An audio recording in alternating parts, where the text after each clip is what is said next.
Alright, what's going on, guys? It's Tetrosphere, and we do have two new Dracotail cards that I wanted to just touch on real quick. They're pretty straightforward cards, shouldn't be too much to talk about here, but I did just want to make a quick little video. We do have, as expected, lore-wise, if you follow the Dracotail lore, we were expecting a light spellcaster to be the counterpart to the Dark Dragon, and we also have the third trap. Each Dracotail dragon monster had a corresponding trap except for Mulier, and as you can see in the art for this one, we have Mulier, so this is Dracotail's Mulier's trap, which completes the trap trilogy, I suppose you could say. We are now just missing a spell for Frixel here. And let's go ahead and get into what these cards are actually doing. We have a level 2 light spellcaster, Dragontail or Dracotail Frixel. 800 attack, 1500 defense. It has two effects, both of which on a hard once per turn.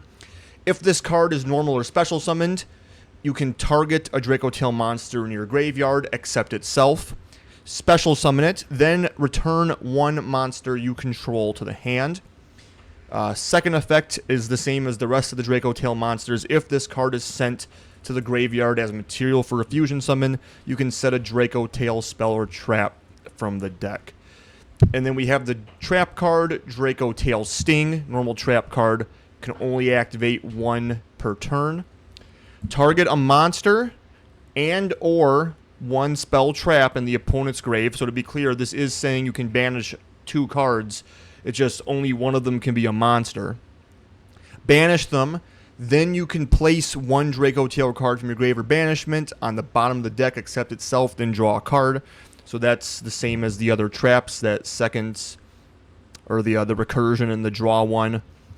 The trap, I think, is very nice. I think it's a good addition to the other two Dracotail traps. So now in terms of trap interactions, you have a spell negate, you have a attack position monster bounce, and now you have a monster and or spell trap banished from opponent's grave.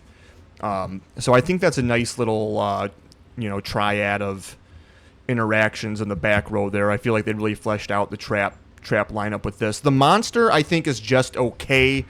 It would have been a lot better if we got its spell card, assuming they decide to flesh the lore out. There will be a spell card with this monster. They could decide not to flesh it out or flesh it out much later, but regardless, given the hand we've been dealt, this is a nice late game piece, obviously, because it can recur like a Mulier or a Phimena, or even like a fusion monster, I suppose. As long as it was properly summoned, it can absolutely revive a fusion that's a Dracotail from the grave. The problem is, I think what Dracotail needed in terms of main deck monsters was another thing that gets you into engine, which this doesn't really do that. With that being said, though, something I think it does do very, very well, which could be really interesting, is it's a light spellcaster, so it does make a Sanctifier Dragon with either Fallen of Albaz from anywhere or King of the Swamp from anywhere but deck. And then, obviously, Sanctifier can revive this thing. And then this thing can revive a Dracotail from grave. So this could open up some more potential branded synergy, which I don't think is really there right now, but maybe this kind of opens up some potential with that. Another thing that I think gives a lot of potential is, on first read, this card looks like a one of at best, if it even sees play. I think you play it. But another thing that's kind of got me thinking it might really be worth playing,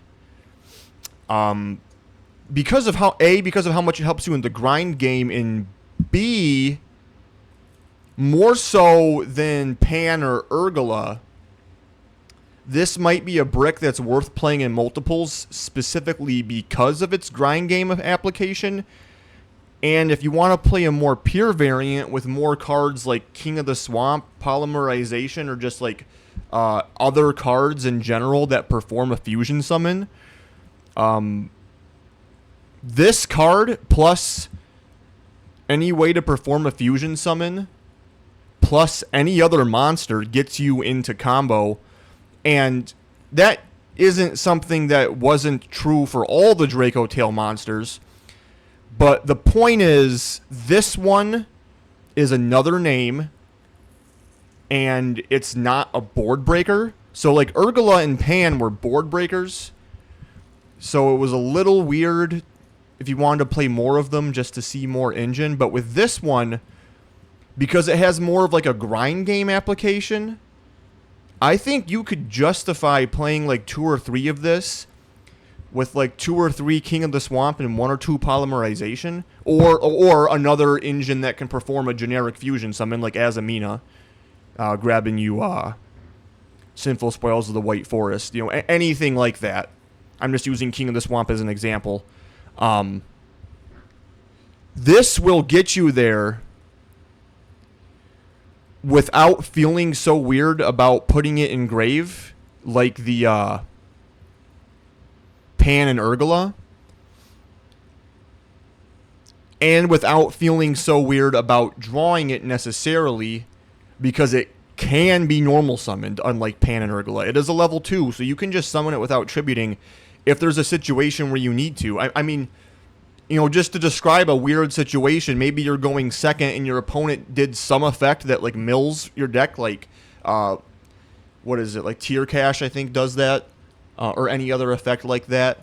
If this is in your hand and your opponent mills a Dracotail name, or like Zombie Vampire, you know, if your opponent mills a Dracotail name and this is in your hand, you can normal summon it and get playing. So I do think that even though this is also like, I would put this in like the Garnet class with Pan and Urgula, I don't think it's a Garnet in the same way that Pan and Urgula are. I think that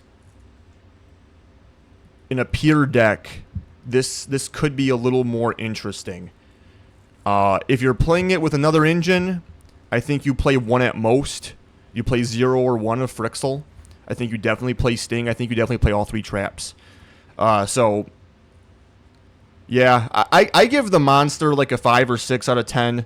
I give the trap an 8 or 9 out of 10. I think the trap's phenomenal. I really like this a lot. The monster's just okay. It's not exactly what we wanted, but I think it'll help. And the trap's really good. The trap's awesome. Yeah, that's really all I have to say.